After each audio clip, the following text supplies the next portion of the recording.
وہ امپلیمنٹیشن جو نہیں کرنا چاہ رہے، میں آپ کو یہی تو بار بار کہہ رہا ہوں کہ ان کے اپنے ذاتی سیاسی مالی فوائد ہیں. It is that what is driving them. آپ کا اور ہمارا جو جوان ہے، جو افسر ہے، جو سینے پہ گولی کھا رہا ہے، وہ اپنے ذاتی مالی کسی فائدے کو سائڈ پہ رکھ کے اس پاکستان کے لیے گولی کھا. The choice is to be done by the people of Pakistan کہ اس نے اس بیانیے میں کس بیانیے کے پیچھے کھڑا ہونا. اور حقیقت میں آپ کو یہ بتا دوں میرے بھائی، we need to absolutely clear کہ یہ چوائس جو سی ہے ایک ہی ہے اگر ہم نے ایک آزاد اور غیرت مند اور خوددار قوم پہ جینا، اور وہ یہ ہے کہ ہم نے ان خوارج کے آگے اور اس دہشت گردوں ان کے سہولت کاروں کے آگے لڑنا ہے اور ان کو تباہ، ان کو ناسور کو اس کو ختم کرنا ہے. ایک طرف ہندوستان ہے جہاں کی ہندتوا اور جہاں کی جو ایکسٹریمسٹ سوچ ہے وہ آپ کے سامنے ہے. اس سائڈ پہ افغانستان ہے جس کے اندر میرے اور آپ نے بات کر لی، کئی بار بات کر لی کہ وہاں پہ مختلف نان اسٹیٹ ایکٹرز اور خارجی اور ان کو سپیس دی جا رہی ہے. اگر کوئی اپنے سیاسی مقصد کے لیے، اپنے چھوٹے سے تنگ نظر فائدے کے لیے، گمراہ کرنے کے لیے اس طرح کے بیانات دیتا ہے، اس کی کوئی اہمیت نہیں ہے. اگر آپ آپریشن نہیں کریں گے تو آپ کیا کریں گے؟ آپ ان کو گھروں میں بلائیں گے اپنے،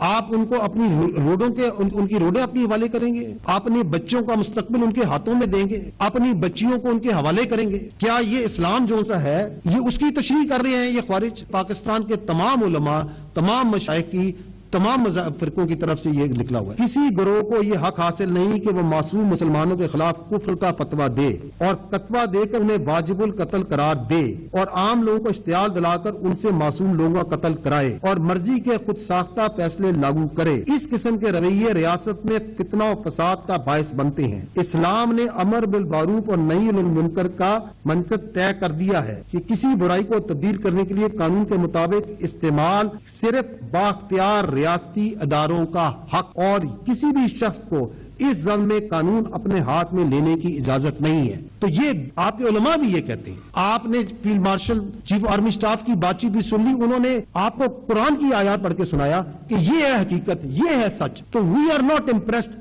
by who says 200 meters from here or 2 kilometers from here or 200 kilometers from here. We are not impressed by that because that is false. ہمیں صرف یہ پتا ہے کہ ہم اور آپ حق پہ کھڑے ہیں اور حق کے آگے ہر چیز مٹ جاتی ہے. یہ جو ہمارے شہید ہیں، یہ جو ہمارے بچے ہیں، یہ جو سپتین نے ہماری شہید نے، کیپٹن نے جو جان دی، یہ جو آپ کے طیب راز میجر نے جان دی، کرنل جنید نے جان دی، انہوں نے حق کی راہ میں جان دی ہے. ہم سب نے چلے جانا ہے. امپورٹنٹ یہ ہے کہ ہم نے حق میں کھڑا ہونا ہے یا باطل میں کھڑا ہونا ہے. Our choice is clear, your choice is clear, the choice of Khyber Pakhtunkhwa کے عوام کی choice is clear. مقابلہ سخت ہے، اس میں کوئی شک نہیں ہے، لیکن یہ مقابلہ ہمیشہ حق جیتے.